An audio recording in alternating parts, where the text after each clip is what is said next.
जय जोहार। मैं हूं तपेश जैन और हमारे साथ में रमा पाठक है। बहुत ही सुलझी और बहुत ही अच्छे विचार हैं उनके।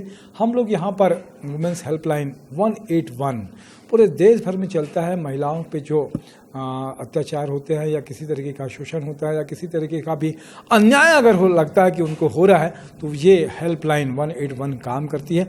रमा इसके साथ में अभी जुड़कर एक समाज में बड़ी अच्छा काम कर रही हैं। रमा, कैसे जुड़ी आप 181 के में मैं जुड़ी थी, महिला बाल विकास के माध्यम से जुड़ी थी। मुझे जानकारी मिली थी तो मुझे शुरू में ये लगता था कि ये भी एक सरकार की हेल्पलाइन है जो काम नहीं करती है, पर मेरा आज तक 181 ने साथ नहीं छोड़ा है।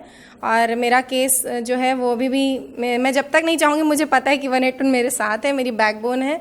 और मेरा हमेशा जब भी मैं मोटिवेट करना होता है तो मेरे साथ हमेशा 181 की पूरी टीम, चाहे वो फ़ोन के माध्यम से हो चाहे चिट्ठी के माध्यम से हो, हमेशा खड़ी रही है और हमेशा हर कदम पर रहेगी, मुझे पता है। क्यों लगा था आपको पहले की सरकार की दूसरी योजनाएं जैसा ही 181 में काम? क्योंकि 181 में कॉल करने से पहले मैंने राज्य महिला आयोग, राष्ट्रीय महिला आयोग और बहुत सी ऐसी संस्थाओं में मैंने अपना लिखित आवेदन, वो भी अपनी फ़ोटोज़ के साथ भेजा था, जिस पे कोई कार्रवाई नहीं हुई और मेरी बातों को किसी ने उतनी गहराई से नहीं सुना जितना 181 ने मुझे सुना और मुझे समझा और मेरे साथ हमेशा खड़ी रही।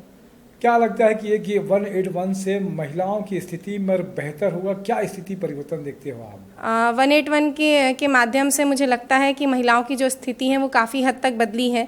लोगों की जो सोच थी कि महिलाओं को हम मारेंगे पीटेंगे, 100 नंबर कई बार नहीं पहुंचती है, पर 181 तब तक पुलिस को हो या कहीं पर भी हो उसको तब तक प्रेशराइज करती है जब तक जो पीड़ित महिला है या कोई बच्ची है तो उसके पास जब तक तत्काल कोई सहायता नहीं पहुंचती तब तक 181 वहाँ पे लगी रहती है और आगे भी तब तक उसका साथ नहीं छोड़ती है जब तक वो खुद सेटिस्फाइड नहीं हो जाती है।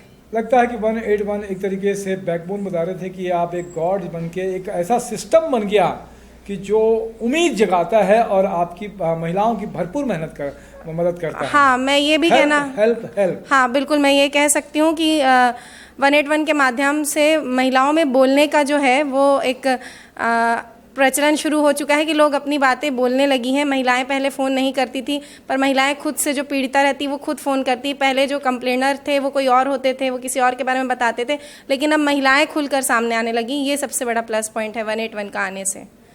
181 को लेकर आपने कुछ लाइन लिखी भी है, आप लिखते भी बहुत अच्छा हो। क्या लिखा है आपने? मैं 181 के लिए मैंने जो लाइन लिखी है वो कहना चाहूँगी, सिर्फ 2-4 लाइनें ही हैं।